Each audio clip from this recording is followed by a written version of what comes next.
Ay, nagawa tayo ng tinapay. Yung sama-sama na yung mga sangkap.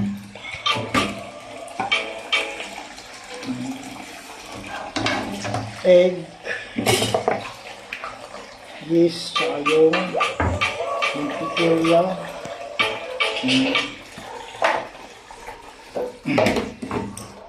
Haluin na. Haluin na. Iban mo nga ito, ate. At mamaya-maya ay mamasahin na natin yan. Punasan mo gagamitin ko pang kaka ng arena. At yung harina ay nasa plastic. Yan.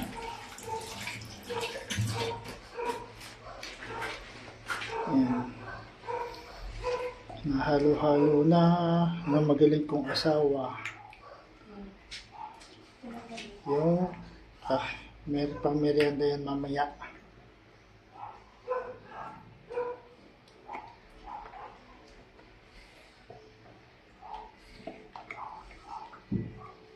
Oh.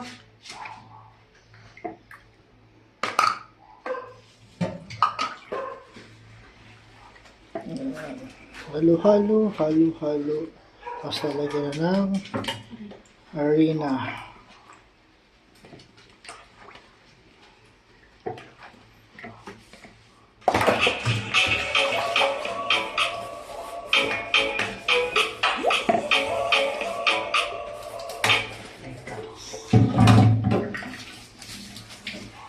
Tuyo to, ha?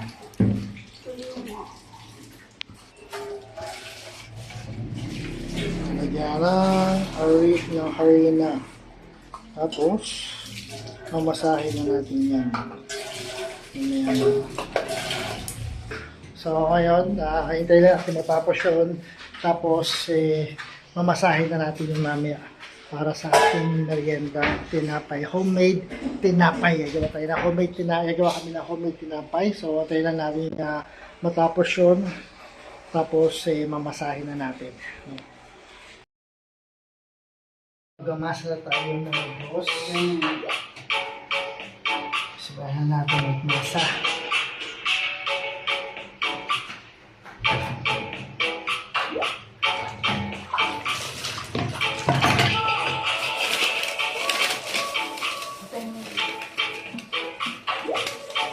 Ilan minutes ba ito? Kung bahala, may consistency yan. Basta ganun-ganun yan.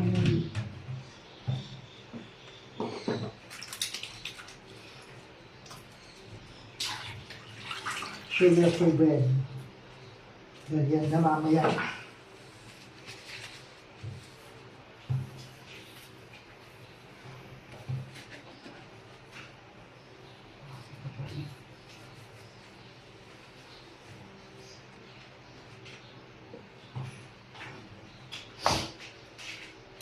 So, ayun yung namasa natin. Ayan, merienda natin. Merienda namin yung mamaya.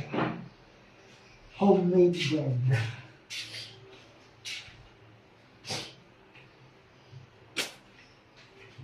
Ano gusto niyo? Lalagyan ng cheese sa loob? Pwede rin.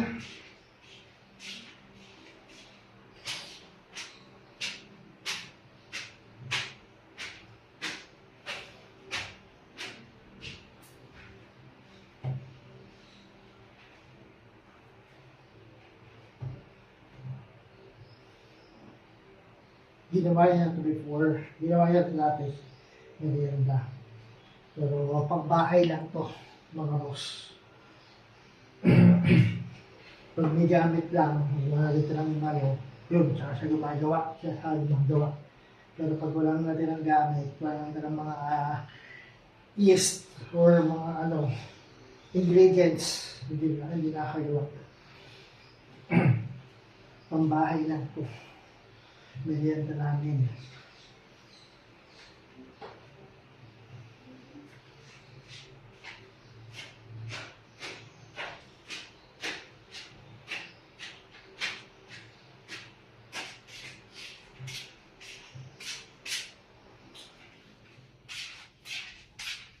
Go. Ano?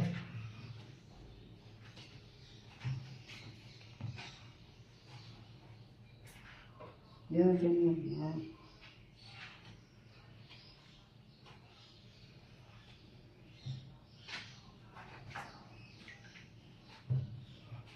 Ano yun? Oo, alam ko yan.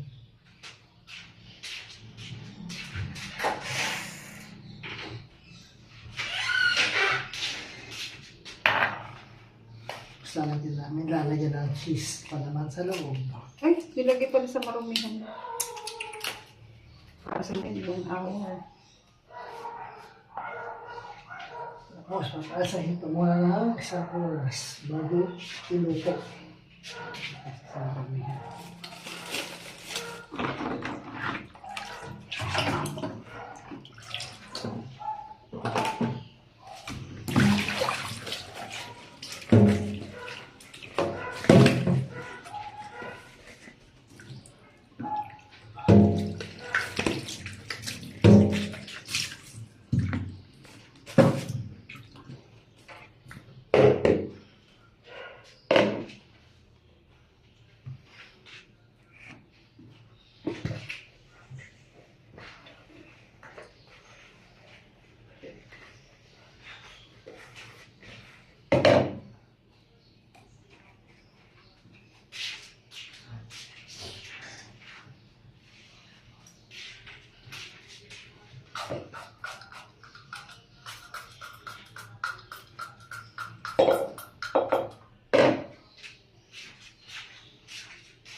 Tingnan.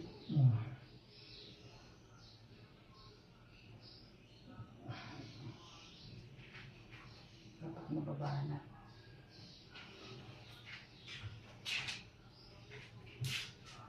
Ito yung ito. Na.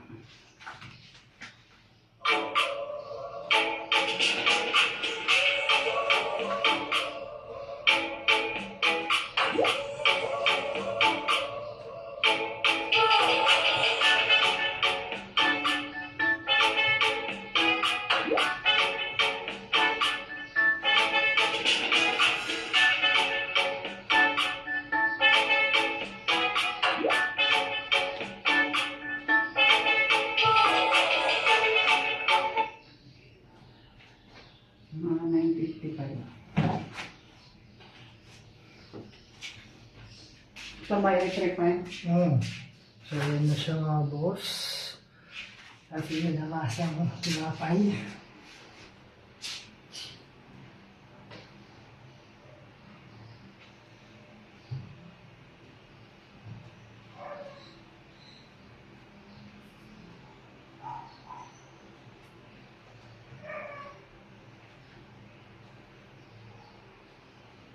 Ano na? 2 minutes. 55 o.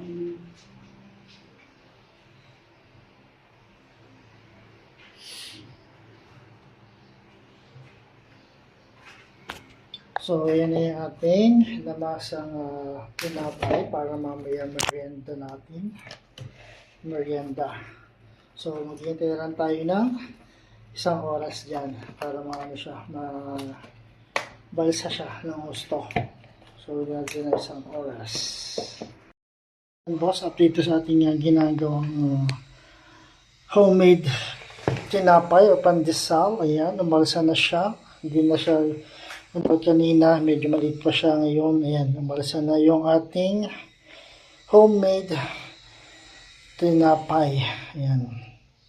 Tapos lagyan pa yung mamaya ng palaman sa loob. So, ayan, malaki na siya. So, ewan ko lang, siguro half an hour na siya.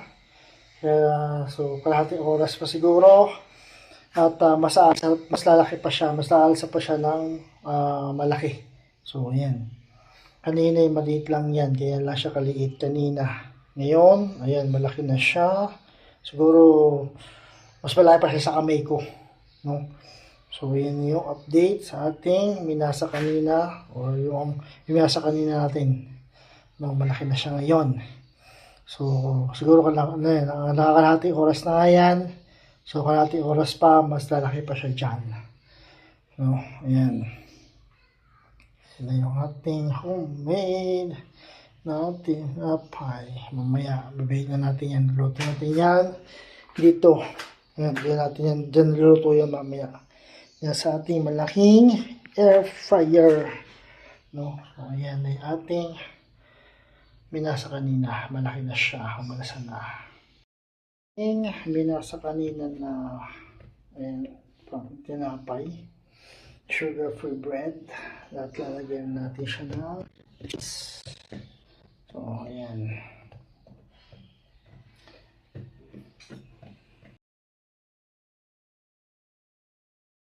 Ayan, lalagyan na namin siya ng cheese.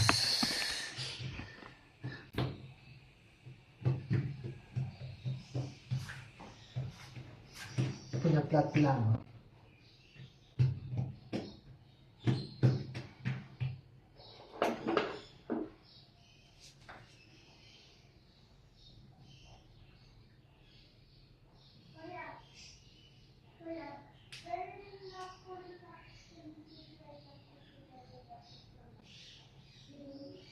Hiwa-hiwa. Hiwa-hiwa na. Let's also want to do again.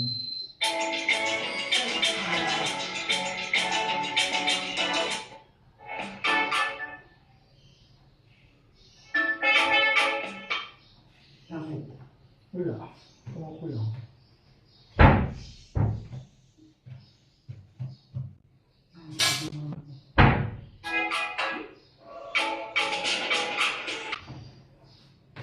Yan.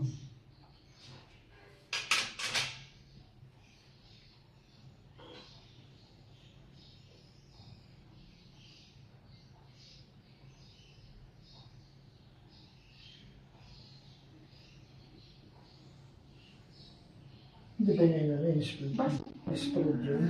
Hindi ba in-spread yun? So, roll lang muna.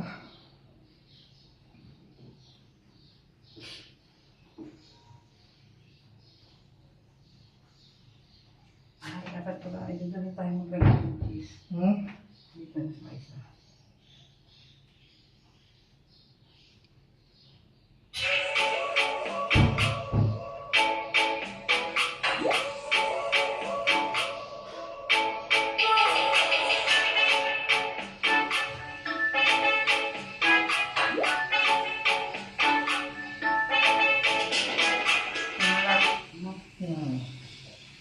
Yan ang para umaba.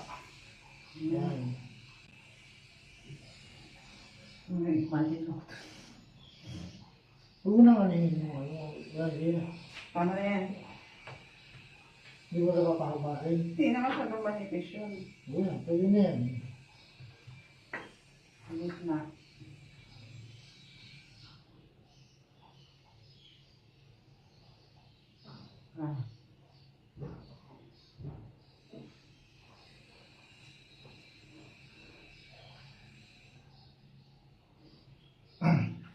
So, yan, hiwa na. Yan, mga tinapay. Yan. Yan na siya. So, ganyan din yung gagawin dun sa dalawa. So, papasa yung paraw. So, mamaya makikita nyo na yung finished product. Lalagyan natin siya ng cheese. So, yan na yung ating ginawang tinapay. Ano pa siya ng 25 minutes. Maghihintay pa tayo ng 25 minutes. Ryan, Bago iset siya, mo yung cellphone ko ng 25 minutes. oo, para isa lang siya sa ating fryer. Yan. Yan yung Set mo ating na. tinapay. Set natin siya ng another 25 minutes pa. Okay. Hindi na ibubukod. Ang bukod mo! O, bakit yung binabot mo sa akin? So, set natin siya ng another 25 minutes. Ano ba ito? So, yan. Set natin siya ng another 25 minutes. Oo. Kung gusto nyo lang. Oras na yan. So, set na natin siya ng 25 minutes. So, ayan na boss yung ating binig na wheat bread. So, nakasalan na siya. 180 degrees for 15 to 20 minutes to ata. No?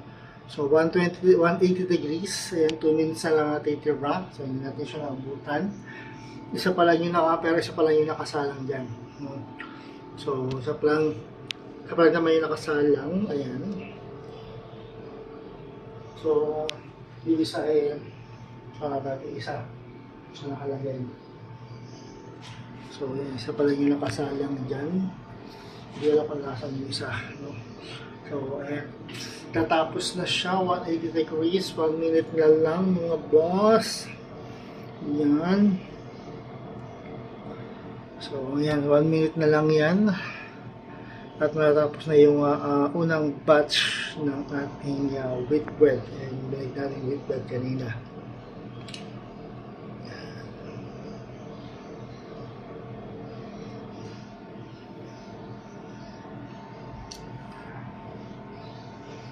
Ayan na. So, natapos na siyang lutuin. Hindi pa. 1 minute pa. Saan ang isa? Ito alam. Tanong kasama mo. Hindi, yung ano. Di ba dalawa yan? Nasa iyo babaw. Dalawa na ba yan? Bapalit ko yan doon. So, ayan. Dalawa na pala yan. Sila sabay na. Nasa ibabaw yung isa. Ayan. Tapos na siya. Ayan.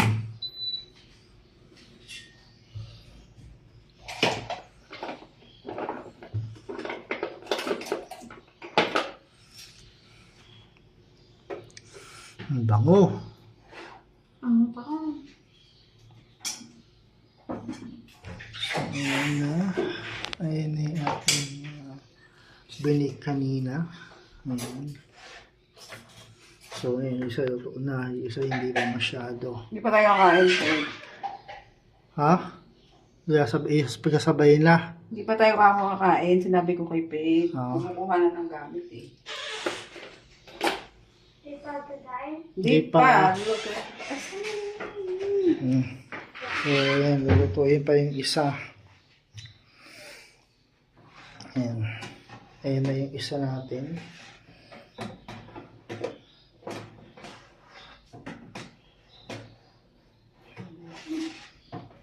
So, ayan pa yung isa mamaya. So, hindi natin maluto yun. Ayan na yung ating finished product na ating binig kaninang wheat pandesal. Ayan. Lalagyan natin siya ng blackberry paste. Pilibangan natin siya. Lalagyan natin ng palaman sa ibabaw o sa ilalim. So, ayan na siya mga boss, yung ating wheat pandesal. So, hindi siya yung ordinary pandesal na nabibili sa bakery na may tamis or kahit anong lasa. Since wheat pandesal siya, wala siyang lasa. Pero may palaman na siya sa loob ko.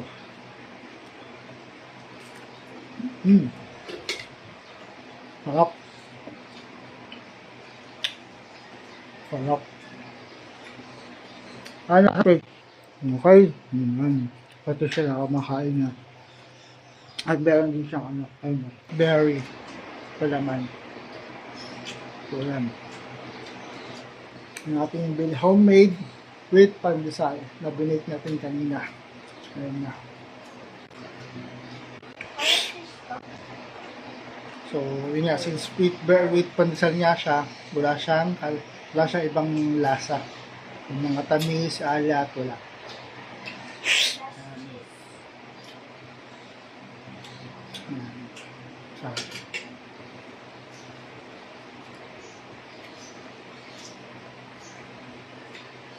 Sarap. Ay, naman ito sa loob. May cheese sa loob.